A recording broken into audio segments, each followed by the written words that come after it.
देखो आज हम लोग विद्युत धारा के चुंबकीय प्रभाव का जो ऑब्जेक्टिव बचा हुआ है उसको खत्म करते हैं। मैंने विद्युत धारा के चुंबकीय प्रभाव का 22 ऑब्जेक्टिव आपको दे चुके हैं। कुछ और बच गया 23, 24, 25, 26, 27, 28, 29 तक बचा हुआ है जो अभी हम फाइनल कर देंगे और अगला चैप्टर में भी इन कर जाएंगे।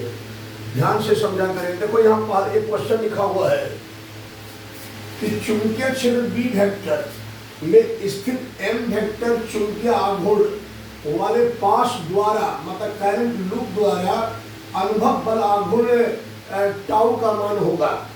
मतलब क्वेश्चन कहता है कि चुंबकीय क्षेत्र बी वेक्टर में एम वेक्टर वाले धारावाही पास रखी हुई है, उस पर कितना चुंबकीय बल आघूर्ण लागू होगा।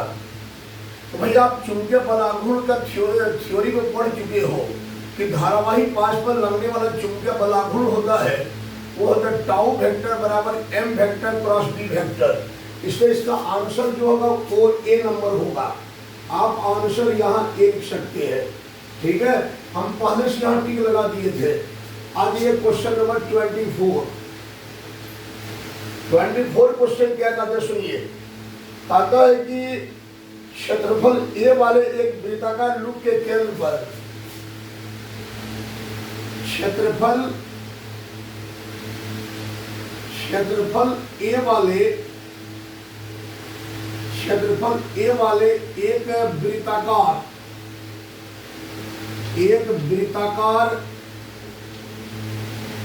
वृत्ताकार लूप के केंद्र पर लूप के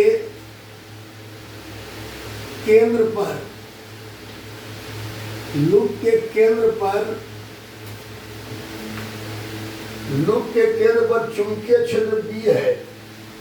लूप के केंद्र पर चुंबकीय क्षेत्र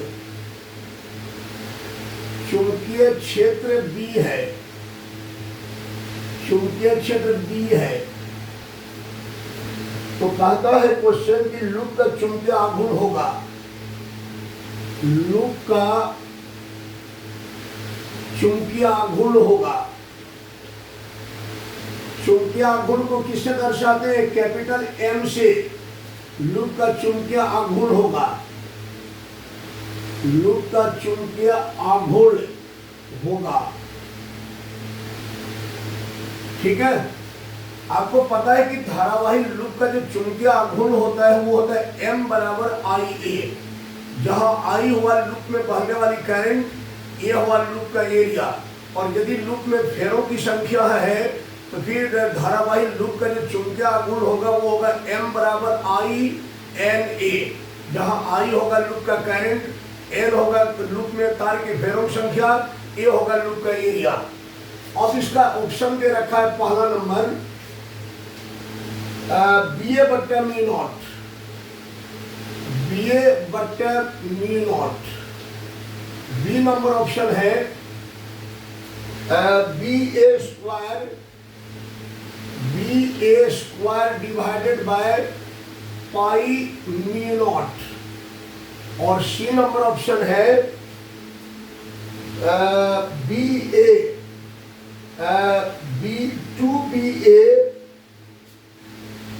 to B A divided by mu not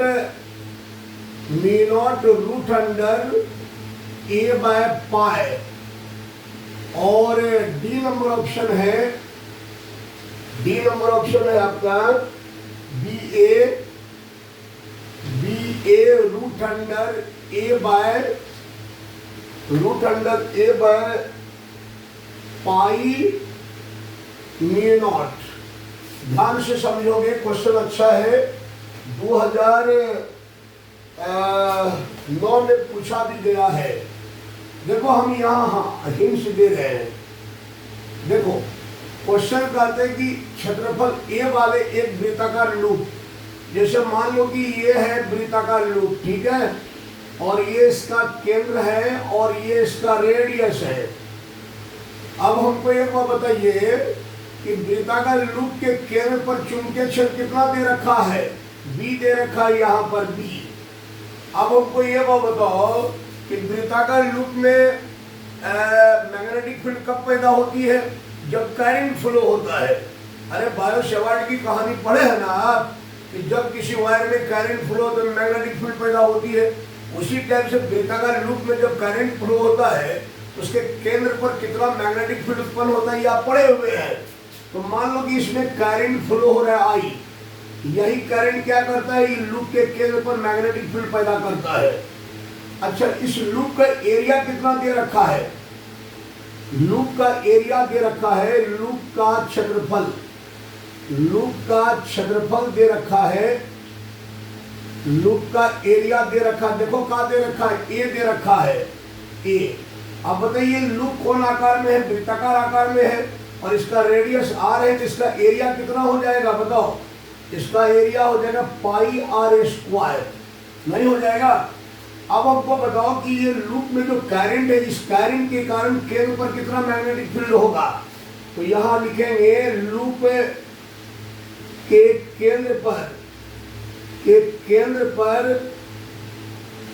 केंद्र पर चुंबकीय क्षेत्र, लूप के केंद्र पर चुंबकीय क्षेत्र। भैया आप पढ़े हो कि वृत्ताकार लूप के केंद्र पर चुंबकीय क्षेत्र होता है B = μ0 I/2R, इतना होता है वृत्ताकार कॉइल के केंद्र पर मैग्नेटिक फील्ड। आप कहोगे सर आप तो पढ़ाई के वहां थ्योरी में B = μ0 AN/I/2R। देखो मैं ये बताता हूँ कि अगर लूप में n फेरा होगा तब यहाँ n से मल्टीप्लाई हो जाएगा। मैं एक फेरा की बात कर रहा हूँ। अब आप यहाँ से, यह है लूप के केंद्र पर मैग्नेटिक फील्ड। एक काम कीजिए, आप यहाँ जो एरिया निकाले हैं ना, A = पाई आर स्क्वायर, यहाँ से आप r का वैल्यू निकाल लीजिए। तो आप हमको ये बताइए कि r का वैल्यू यहाँ कितना आएगा। यहाँ हम बता रहे हैं कि A बराबर क्या है? A बराबर है आपका कितना बताइए? A बराबर कितना है बताइए? पाई आर स्क्वायर है। तो यहाँ से आर स्क्वायर निकालिएगा तो क्या हो जाएगा? A/π न हो जाएगा।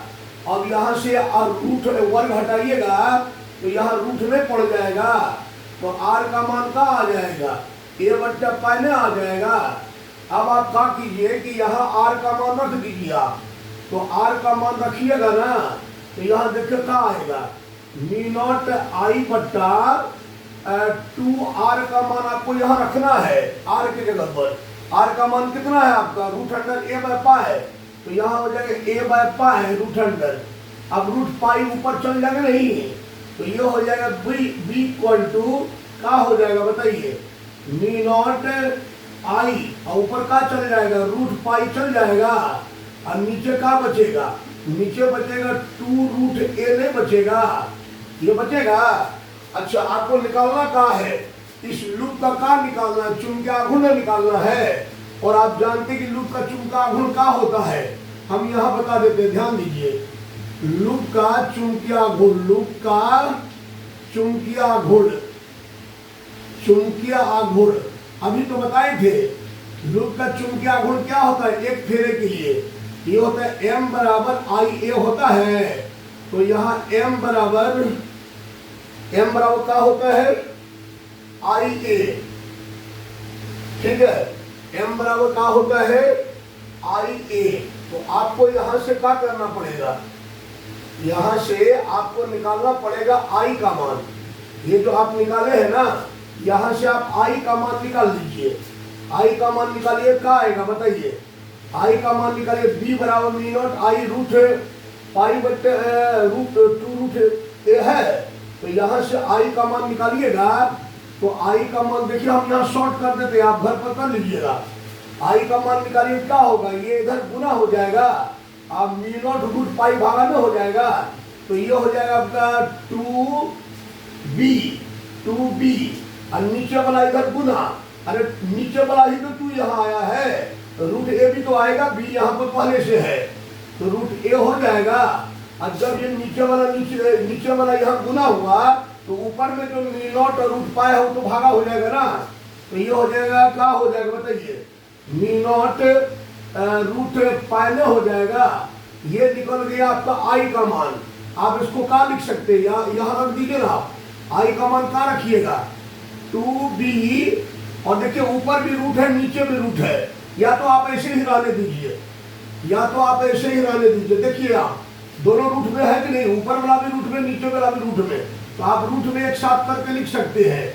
तो ये होगा नीचे का है देखिए तो म्यू नॉट है, या म्यू नॉट हो जाएगा। अब ऊपर नीचे दोनों जगह रूट है तो इसको होल रूट लिख सकते हैं, ए बाय पाई लिख सकते हैं।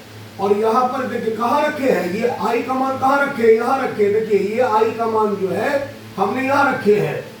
अरे यार इसको आप लिख सकते हैं 2b बट्टा म्यू नॉट और root under A by pi लिख सकते हैं।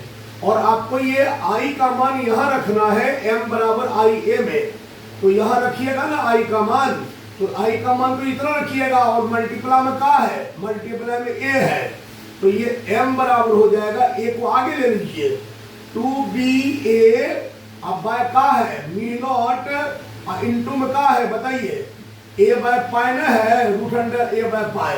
तो आंसर तो आपका यही तो होना चाहिए। तो देखिए तो कौन सा ऑप्शन मिल रहा है आपका, ए नंबर तो नहीं है, बी नंबर नहीं है, सी नंबर ऑप्शन होगा, तो आंसर आप सी लिख सकते हैं। ठीक है, ये आ गया। अब आ जाइए आगे क्वेश्चन देखिए, अगला क्वेश्चन देखिए।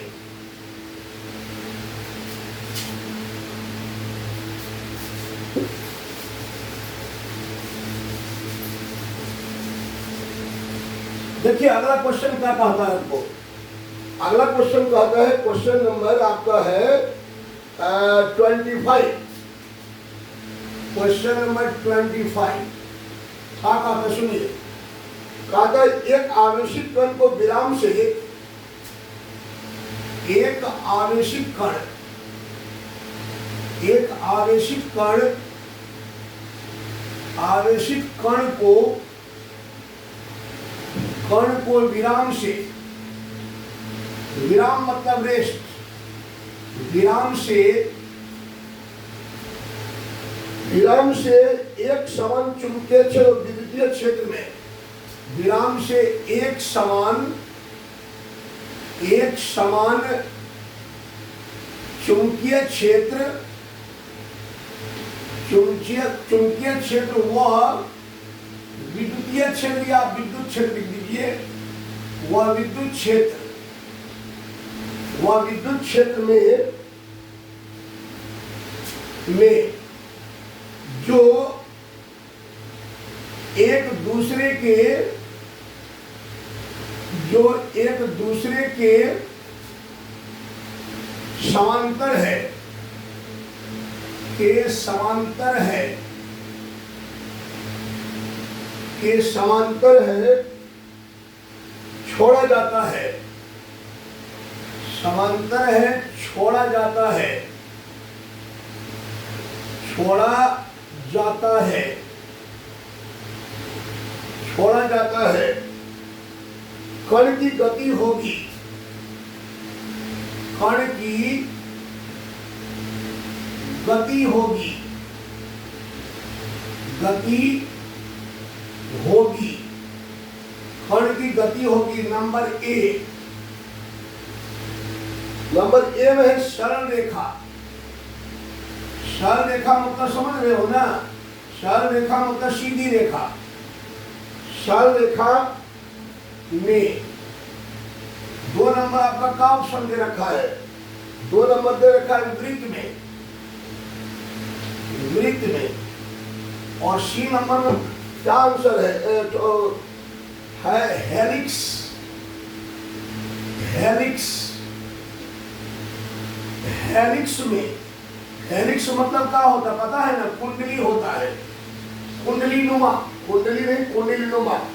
और ये साइक्लोइड में,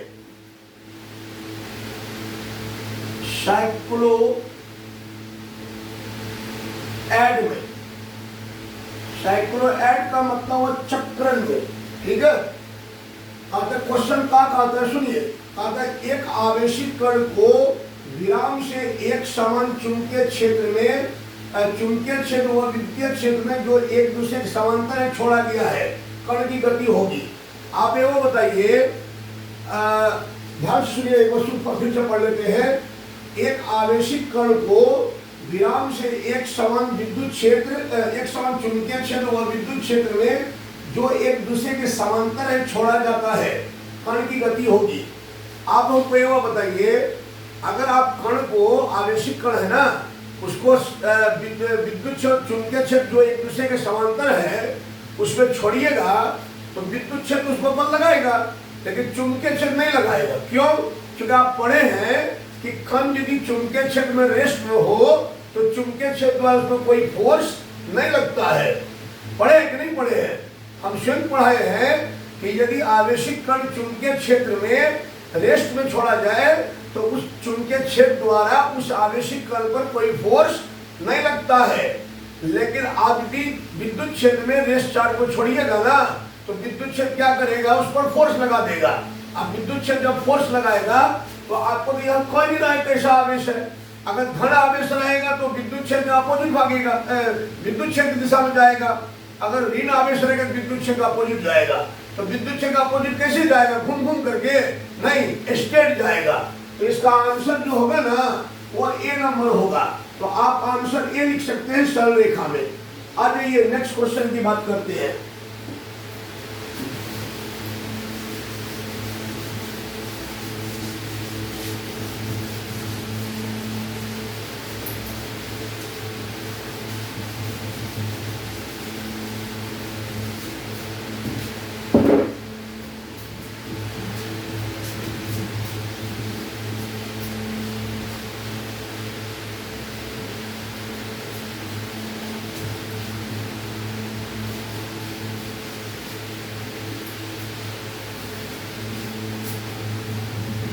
अगला क्वेश्चन क्या कहता है आपका? अगला क्वेश्चन कहते हैं एक इलेक्ट्रॉन एक्स अक्ष की धनात्मक दिशा में गमन कर रहा है। ये क्वेश्चन नंबर कितना है? ये क्वेश्चन नंबर 26। आता है एक इलेक्ट्रॉन एक्स अक्ष के धनात्मक दिशा में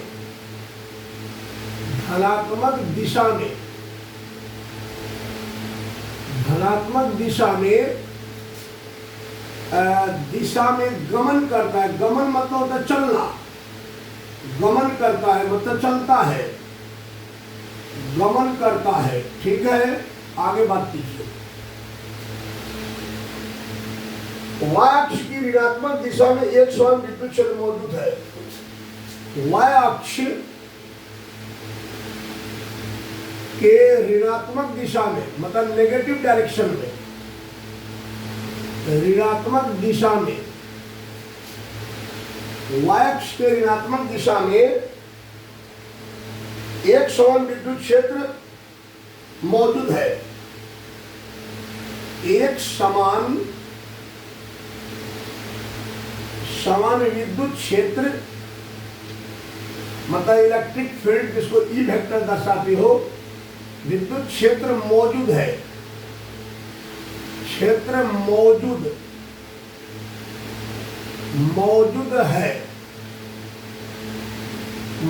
है। आगे सुनिए, कहता है उचित मान के चुंबकीय क्षेत्र की दिशा होनी चाहिए। उचित मान की चुंबकीय क्षेत्र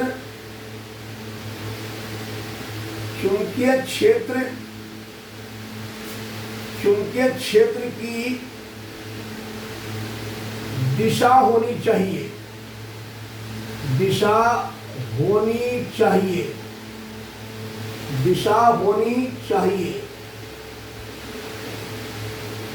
दिशा होनी चाहिए। आगे सुनिए क्या कहता है, जिससे कि इलेक्ट्रॉन पर नेट बल शून्य हो। जिससे कि इलेक्ट्रॉन पर, आप सिंबल लिख दीजिए, जिससे कि इलेक्ट्रॉन पर नेट बल शून्य हो। नेट बल का हो? शून्य हो। ये भी अच्छा क्वेश्चन है, समझिएगा थोड़ा सा। नेट बल शुरू हो। पहला ऑप्शन दे रखा है धनात्मक जेड अक्ष की ओर, पॉजिटिव जेड अक्ष की ओर, अक्ष की ओर। दूसरा ऑप्शन आपको दे रखा है नेगेटिव जेड अक्ष की ओर, अक्ष की ओर। और सी नंबर ऑप्शन आपको दे रखा है ऋणात्मक वाय अक्ष की ओर, ऋणात्मक वाय अक्ष, अक्ष की ओर, ऋणात्मक वाय अक्ष की ओर। और नंबर डी में कहता है धनात्मक वाय अक्ष की ओर, धनात्मक वाय अक्ष की ओर, अक्ष की ओर। अब सुनिएगा क्वेश्चन, कहता है एक इलेक्ट्रॉन एक्स अक्ष के धनात्मक दिशा में गमन करता है। मान लो जी ये एक्स अक्ष का धनात्मक दिशा है और इसमें एक इलेक्ट्रॉन चल रहा है, मतलब ऐसे चल रहा है, गमन कर रहा है मतलब चल रहा है। वाय अक्ष के ऋणात्मक दिशा में एक विद्युत क्षेत्र मौजूद है। मान लीजिए ये वाय अक्ष का धनात्मक दिशा है और वाय अक्ष का ये ऋणात्मक दिशा है। तो वाय अक्ष के ऋणात्मक दिशा में एक इलेक्ट्रिक फील्ड मौजूद है, ठीक है। तो क्वेश्चन आपको पूछ रहा है कि उचित मान की चुंबकीय क्षेत्र दिशा होनी चाहिए जिससे कि इलेक्ट्रॉन पर नेट बल 0 हो। आपको पता है ना कि चुंबकीय क्षेत्र जो होता है वो विद्युत क्षेत्र के लंबवत होता है और विद्युत क्षेत्र जो होता है वो चुंबकीय क्षेत्र के लंबवत होता है। तो अगर इलेक्ट्रिक फील्ड वाय अक्ष के नेगेटिव में है तो वाय अक्ष के नेगेटिव में आप क्या लेते हैं बताइए? तो आप दिशा क्या लेते हैं? जे कैप लेते हैं। और एक्स अक्ष के पॉजिटिव दिशा क्या लेते हैं? आप आई कैप लेते हैं। याद है कि नहीं? एक्स अक्ष की दिशा कौन बताता है? आई कैप। और वाय अक्ष की दिशा कौन बताता है? जे कैप। और जेड अक्ष की दिशा कौन बताता है? के कैप। तो आप क्या कीजिए, यहाँ पर आप अप्लाई कर दीजिए अंगूठा नियम। देखिए आपको इलेक्ट्रिक फील्ड द्वारा इलेक्ट्रॉन को कितना फोर्स लगेगा, उसका जिधर डायरेक्शन होगा ना उधर ही चुंबकीय क्षेत्र की डायरेक्शन होगी। तो आप ऐसे लीजिए, इसको घुमाइए, ये किधर चल गया? ये चल गया कौन दिशा में? ये तो चल गया जेड दिशा में। और ये जेड का कौन डायरेक्शन है? धनात्मक डायरेक्शन ना है। तो इसका आंसर हो जाएगा जेड अक्ष, जेड अक्ष के पॉजिटिव डायरेक्शन में, पॉजिटिव दिशा में, ठीक है। तो आप इसका आंसर लगा सकते ए, ठीक है। आंसर ए हो जाएगा इसका। अच्छा, अब आ जाइए नेक्स्ट क्वेश्चन। अगला क्वेश्चन क्या कहता है आपका? कहता है एक समान वेग से चलायमान आवेश उत्पन्न करता है केवल। क्वेश्चन नंबर 70 आ जाइए। कहता है एक समान वेग से, एक समान वेग से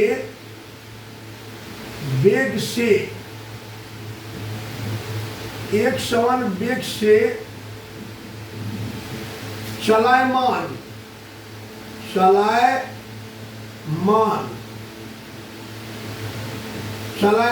ठीक है। एक समान वेग से चलायमान आवेश उत्पन्न करता है। चलायमान आवेश मतलब चलने वाला आवेश, चलायमान आवेश उत्पन्न करता है, चलायमान आवेश उत्पन्न करता है। बताइए क्या उत्पन्न करता है? बताए हैं, ये शुरू में बताए फिजिक्स में। पहला नंबर दे रखा है विद्युतीय क्षेत्र, 2 बी नंबर है चुंबकीय क्षेत्र। पहला में है विद्युतीय क्षेत्र, विद्युतीय क्षेत्र मतलब विद्युत क्षेत्र, विद्युतीय क्षेत्र मतलब इलेक्ट्रिक फील्ड। बी नंबर दे रखा है चुंबकीय क्षेत्र, चुंबकीय क्षेत्र, चुंबकीय क्षेत्र। और सी नंबर में क्या दे रखा है? सी नंबर में आपको दे रखा है विद्युत चुंबकीय क्षेत्र। विद्युत चुंबकीय क्षेत्र मतलब विद्युत क्षेत्र भी और चुंबकीय क्षेत्र भी, विद्युत चुंबकीय क्षेत्र। और डी नंबर में ऑप्शन दे रखा है आपको, डी नंबर में आपको दे रखा है, कहाँ दे रखा बताइए? डी नंबर में दे रखा है आपको, कहाँ दे रखा है यार, दिखता नहीं है, इनमें कोई नहीं, इनमें कोई नहीं। आप एक बात बताइए, पढ़े हैं कि नहीं पढ़े हैं? क्योंकि अगर 4 रेस्ट में हो, जैसे मान लीजिए ये 4 है, चार्ज है, तो 4 यदि रेस्ट में है, मान लीजिए चार्ज है यदि रेस्ट में, तो अपने चारों तो केवल इलेक्ट्रिक फील्ड पैदा करते हैं। और यदि चार्ज कांस्टेंट वेग से मूव करने लगे, एक समान चार्ज से मूव करने लगे, तो वह इलेक्ट्रिक फील्ड मैग्नेटिक फील्ड दोनों मूव करता है। और यदि चार्ज नॉन यूनिफॉर्म वेलोसिटी चलने लगे, एक्सेलरेट होने लगे, तो electric field magnetic field radiation तीनों पैदा करता है, जो इलेक्ट्रोमैग्नेटिक वेव बनाता है। तो भैया इसका ऑप्शन तो आपको पता है ना, सी आंसर होना चाहिए ना। तो आंसर क्या लगाइएगा आप? सी लगाइएगा। थोड़ा सा किताब में देख लेते क्या आंसर दे रखा है। ये है 27 में दे रखा है 27 बी। चुंबकीय नहीं, ये ऑप्शन गलत है, चुंबकीय क्षेत्र नहीं होगा, सी नंबर होगा, विद्युत क्षेत्र चुंबकीय क्षेत्र होगा, इसका सी आंसर सही होगा। ये मिसिंग है। आ जाइए नेक्स्ट क्वेश्चन। 2 क्वेश्चन और है, देख लीजिए इसको भी।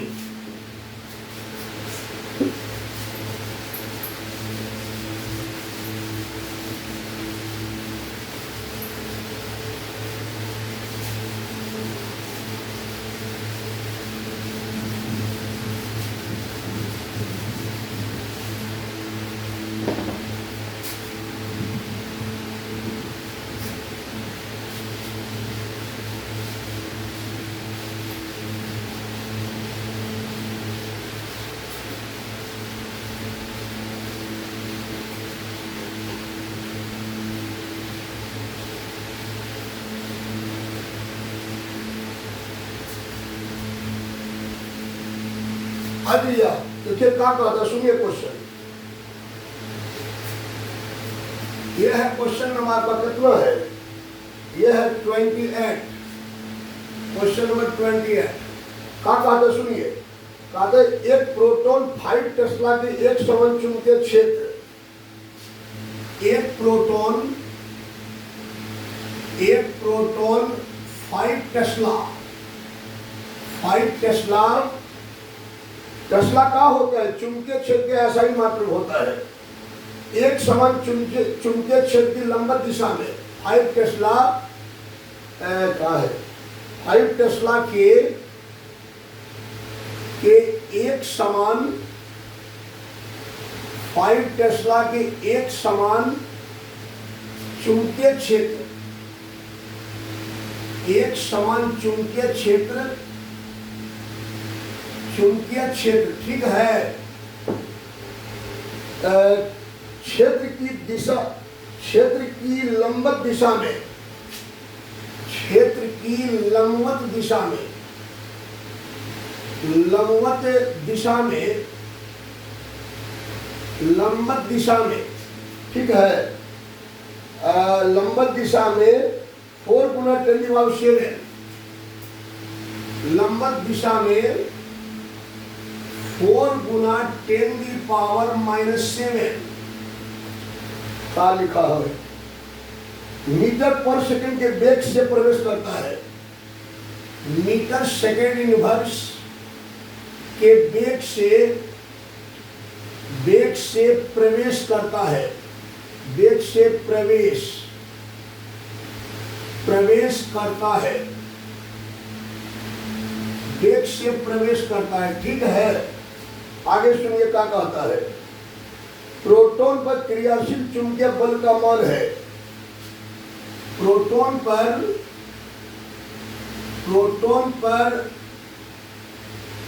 क्रियाशील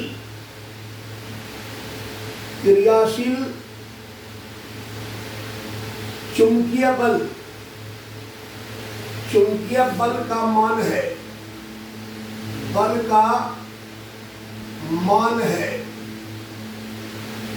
पहला ऑप्शन दे रखा है, एक प्रोटॉन पर आवेश इतना है। अच्छा यहां दे रखा है कि एक प्रोटॉन पर आवेश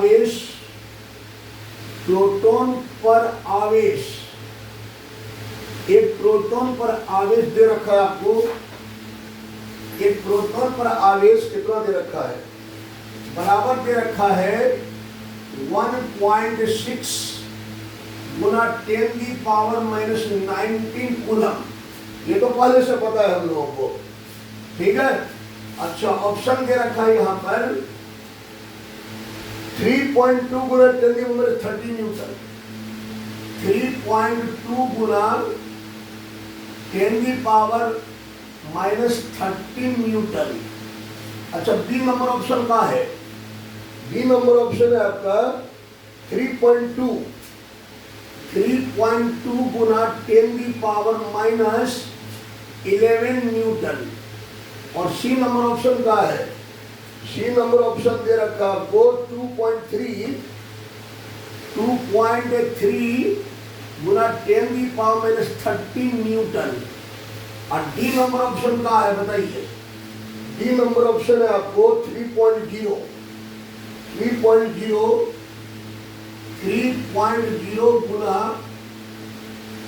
गुना 10⁻15 न्यूटन। और देख लेते, और कोई ऑप्शन तो नहीं दे रखा है? नहीं, आपको 3 ऑप्शन दे रखा है यहाँ पर। देखिएगा, क्वेश्चन सुनिएगा क्या कहता है, सुनिए। हम आपको हिंट्स दे देते हैं यहाँ पर हिंट्स दे देते हैं, और आप क्वेश्चन को पढ़ के समझा दीजिए। कहते हैं एक प्रोटॉन 5 टेस्ला के एक समान चुंबकीय क्षेत्र की लंबवत दिशा में 4/7 न्यूटन पर मीटर के वेग से प्रवेश करता है। अब तो प्रोटॉन को फोर्स लगेगा ही ना, क्योंकि हम जानते हैं कि अगर चार्ज पार्टिकल मैग्नेटिक फील्ड के परपेंडिकुलर घुसेगा तो मैग्नेटिक फील्ड तो छोड़ेगा नहीं, क्योंकि हमको पता है कि मैग्नेटिक फील्ड चार्ज पार्टिकल तब फोर्स लगाता है जब वो मैग्नेटिक फील्ड चार्ज पार्टिकल जब चार्ज पार्टिकल मैग्नेटिक फील्ड के परपेंडिकुलर घुसता हो। पढ़े हैं ना आप? अगर चार्ज पार्टिकल मैग्नेटिक फील्ड में रेस्ट में कोई फोर्स नहीं लगाएगा, अगर उसके अपोजिट मूव करे तब भी फोर्स नहीं लगेगा, अगर सेम डायरेक्शन मूव करे तब भी फोर्स नहीं लगेगा। कब फोर्स लगेगा? जब चार्ज पार्टिकल मैग्नेटिक फील्ड के परपेंडिकुलर एंट्री लेगा, तो कितना फोर्स लगेगा बताइए? आप पढ़े हुए हैं, एक बार बताइए, चार्ज पार्टिकल पर मैग्नेटिक फील्ड कितना फोर्स लगाता है? आप पढ़े हैं, आवेशित कण पर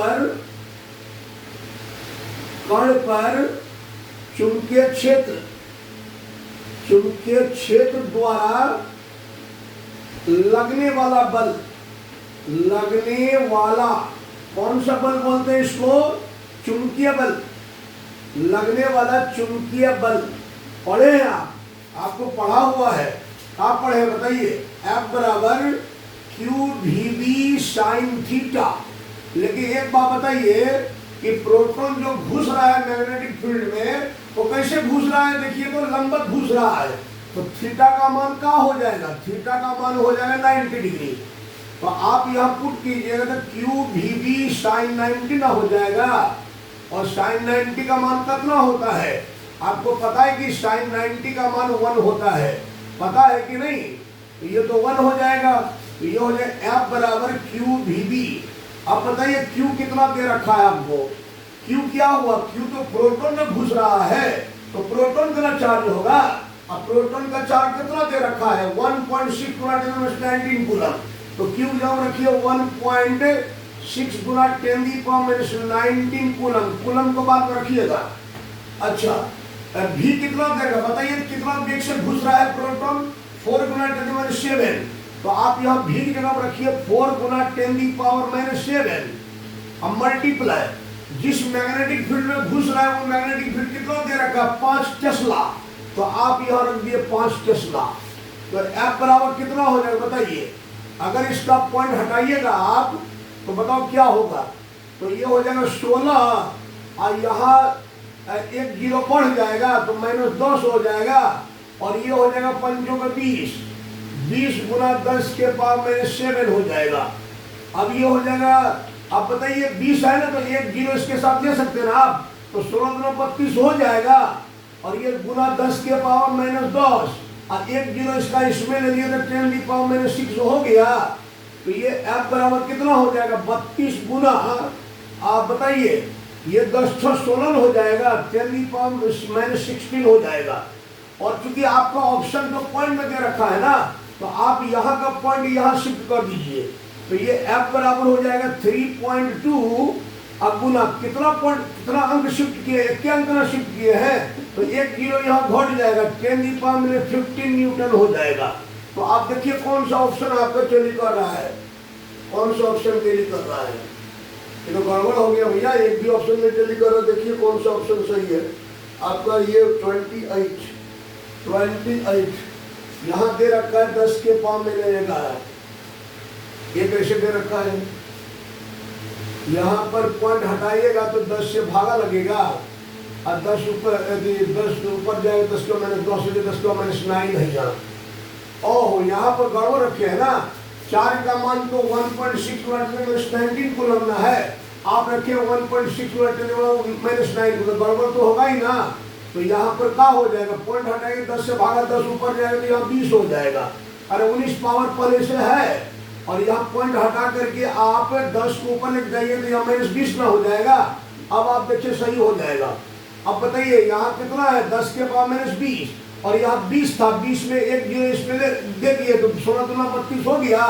अब यहाँ कितना हो गया, 1 जीरो इसमें घटा तो 10 के -6, और यहाँ तो 20 है आपका, यहाँ 20 लिखिए आप। अब -20 कितना है, -20 और ये हो गया -6, तो कितना हो जाएगा, -26 ना हो जाएगा, ये -26 हो जाएगा। आपका ऑप्शन में तो यहाँ दे रखा है 3.2 गुना 10 के -11 न्यूटन। ये कैसे हो जाएगा, ये तो होने के सवाल है। देखिए कैसे, फिर से बात देख लीजिए आप। चार्ज ऑफ प्रोटॉन दे रखा है 1.6 19 को एक बार देख लेते हैं। चार्ज ऑफ प्रोटॉन, ठीक है, इतना ही दे रखा है। अच्छा, यहाँ सवाल में भी गलती की है, सॉरी, एक मिनट देखिएगा। यहाँ पर जो है ना प्लस पावर है, ठीक है, सवाल आप देख लीजिए किताब में। यहाँ 4 गुना 10⁻7 मीटर पर सेकंड से घुस रहा है प्रोटॉन, तो ये गलत लिख लिया है, दिखता थोड़ा हमको कम है, इसलिए ये गड़बड़ है भैया। तो यहाँ प्लस पावर कर दीजिए तब सही रहेगा। देखिए यहाँ प्लस पावर कीजिएगा तो 20 में से 1 जीरो यहाँ प्लस पावर है, तो यहाँ 8 हो जाएगा, पावर 8 पावर हो जाएगा। अब 20 में से 8 गया तो कितना बचेगा, 20 में से 8 जाएगा तो ये ऑलरेडी 12 बचेगा। अब सही आ जाएगा, -12 बचेगा। अब ये पॉइंट यहाँ खिसकाइएगा तो यहाँ तो आएगा 3.2, और यहाँ 12 में 1 जीरो घट जाएगा, तो ये हो जाए 11 न्यूटन। सही है बोल रहा है सवाल, आंसर बी राइट होगा। तो आंसर आप बी लिख सकते हैं। सॉरी इसके लिए, सॉरी, क्योंकि हमको थोड़ा कम दिखता है। यहाँ पावर था 7 प्लस में, हम लिख दिया माइनस में। चलिए आगे देखिए आप। लास्ट क्वेश्चन एक तो दे रखा है, होता है कभी कभी हो जाता है, बड़का बड़का ज्ञानी व्यक्ति से होता, हम तो बिल्कुल ज्ञानी व्यक्ति नहीं है। आगे ये कहता है, यदि साइक्लोट्रॉन में आवेशित कण का आवर्तकाल T है, यदि, हालांकि साइक्लोट्रॉन हमारे सिलेबस में नहीं है लेकिन समझा जा सकता है। यदि साइक्लोट्रॉन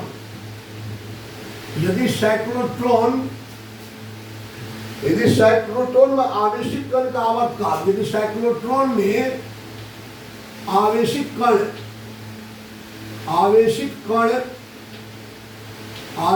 कण का आवर्तकाल, आवेशित कण का आवर्तकाल T, आवेशित कण का आवर्तकाल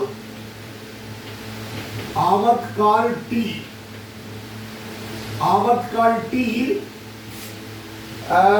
तथा महत्तम चाल भी हो तो, तथा महत्तम चाल, महत्तम मतलब अधिकतम, तथा महत्तम चाल भी हो तो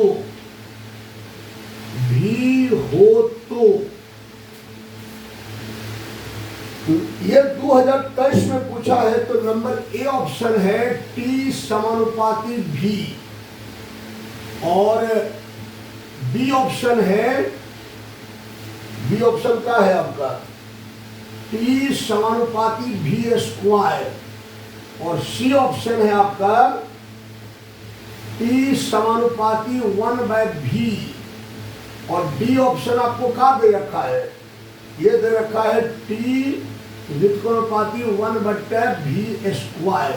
देखिए क्वेश्चन क्या कहता है, साइक्लोट्रॉन आपके सिलेबस से हट चुका है, लेकिन तब भी आप इस सवाल को बना सकते हैं। कहते हैं कि यदि साइक्लोट्रॉन में आवेशित कण का आवर्तकाल टी तथा महत्तम चाल भी है तो कौन सा रिलेशन राइट होगा। जानते हैं साइक्लोट्रॉन कैसा होता है। साइक्लोट्रॉन में डी आकृति का दो धातु प्लेट होता है, इस टाइप से डी आकृति का, ध्यान से देखिएगा। साइक्लोट्रॉन में डी आकृति का दो धातु प्लेट होता है, ठीक है। और यहाँ पर अप्लाई किया जाता है इलेक्ट्रिक फील्ड। क्या क्या अप्लाई किया जाता है, इलेक्ट्रिक फील्ड अप्लाई किया जाता है। ये प्लेट के दोगा नहीं देख रहे हैं खाली जगह, इस दोग में इलेक्ट्रिक फील्ड अप्लाई किया जाता है। और ये साइक्लोट्रॉन को रख दिया जाता है मैग्नेटिक फील्ड में। कहाँ रख दिया जाता है, मैग्नेटिक फील्ड में। देखिए ध्यान से, मैग्नेटिक फील्ड रख दिया जाता है।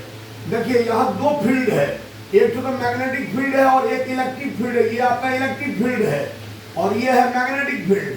ये जो इलेक्ट्रिक फील्ड है ना, ध्यान सुनिएगा ध्यान से, जिस चार्ज पार्टिकल को घुमाना रहता है, देखो साइक्लोट्रॉन का यूज क्या है, सुनिए। साइक्लोट्रॉन का यूज होता है धारावेशित कण को एक्सेलरेट करना, मतलब भगाने में इसका यूज होता है, तीव्र गति से मोशन देने में यूज होता है। और उस आवेशित कण को यहाँ रखा जाता है, ये खाली जगह साइक्लोट्रॉन के बीच में जो खाली जगह है जहाँ इलेक्ट्रिक फील्ड लगाते हैं। ये इलेक्ट्रिक फील्ड जो लगा हुआ ना भाई, ये खाली जगह में लगा हुआ है। अब ये जो पॉजिटिव चार्ज होता है यहाँ पर, ये जो खाली जगह देखते हैं यहाँ बिंदु डाले हैं, साइक्लोट्रॉन केवल पॉजिटिव चार्ज को ही एक्सेलरेट करता है, मतलब त्वरित करना या भगाता है, ऋणावेशित या उदासीन कण को नहीं। ध्यान से सुनिएगा, साइक्लोट्रॉन एक इंस्ट्रूमेंट होता है और इसका काम होता है धनावेशित कण को त्वरित करना, जैसे अल्फा पार्टिकल को, प्रोटॉन वगैरह को त्वरित कराने का काम करता है ये। तो यहाँ देखिएगा गौर से, यहाँ दो फील्ड है, एक मैग्नेटिक फील्ड है, एक इलेक्ट्रिक फील्ड है। जानते हैं आपको क्या क्या काम है। ये जो मैग्नेटिक फील्ड है ना, इसका काम है ऐसे घुमाना, किसको, धनावेशित कण को, कहाँ, साइक्लोट्रॉन में। और ये जो इलेक्ट्रिक फील्ड है ना, इसका काम है इससे बाहर निकालना, यही काम होता है। तो ये जो बाहर निकल रहा है यही है वेग, यहाँ जो भी है ना यही महत्तम वेग है, और ये जो घूम रहा है यही इसका टाइम पीरियड है। तो आप ये बताइए, जब साइक्लोट्रॉन एक चक्र घूमेगा तो साइक्लोट्रॉन का जो वेग होगा वो कितना हो जाएगा, T बराबर 2πr/v ना हो जाएगा, नहीं होगा। अरे साइक्लोट्रॉन जब एक बार घूमेगा आपका तो संबंध क्या हो जाएगा। आप जानते हो कि सर्कुलर पाथ पर भी आप एक चक्र लगाते हो तो कितना दूरी तय होता है, 2πr, पता है कि नहीं। तो आप यदि ऐसे नहीं समझते हो तो आप ऐसे समझो, यदि एक चक्र घूमेगा ये पार्टिकल, कौन घुमाता है, ये मैग्नेटिक फील्ड घुमाता है, बाहर निकालता है कौन, इलेक्ट्रिक फील्ड। जब एक चक्र घूमेगा कितना दूरी तय करेगा, 2πr। और एक चक्र में जो समय लगता है उसको क्या कहते हैं, आवर्तकाल। तो चाल बराबर क्या होता है, दूरी बटे समय होता है। चाल बराबर दूरी बटे समय नहीं होता है क्या। अब बताइए, एक चक्र घूमेगा दूरी कितना तय होगा, 2πr दूरी तय होगा। और एक चक्र में समय क्या लगता है, कैपिटल T लगता है। तो ये साइक्लोट्रॉन का महत्तम स्पीड क्या हो जाएगा, v बराबर 2πr/t हो जाएगा। तो यहाँ से T निकालिएगा, तो T निकालिए क्या हो जाएगा, 2πr, तो v इधर भागा हो जाएगा। अब बताइए 2 का है कांस्टेंट है, पाई का है कांस्टेंट है, मतलब ये पूरा फैक्टर कांस्टेंट मान लीजिएगा। तो T समानुपाती क्या हो जाएगा, 1/v ना हो जाएगा। मतलब अगर आप इसका इस रिलेशन का मतलब क्या समझते हैं कि अगर साइक्लोट्रॉन का स्पीड बढ़ेगा तो आप इसका टाइम पीरियड घट जाएगा, और यदि साइक्लोट्रॉन का स्पीड घटेगा तो टाइम पीरियड बढ़ जाएगा। तो इसका राइट आंसर जो होना चाहिए वो सी नंबर होना चाहिए। तो आपको ऑप्शन सी लगाना चाहिए, ठीक है। और इसी के साथ विद्युत धारा का चुंबकीय प्रभाव चैप्टर समाप्त हुआ। अब हम लोग पढ़ेंगे विद्युतीय यंत्र, जो इसके बाद का चैप्टर है, जिसमें आपने शंट कुंडली, गैल्वेनोमीटर, शंट वगैरह पढ़े हुए हैं।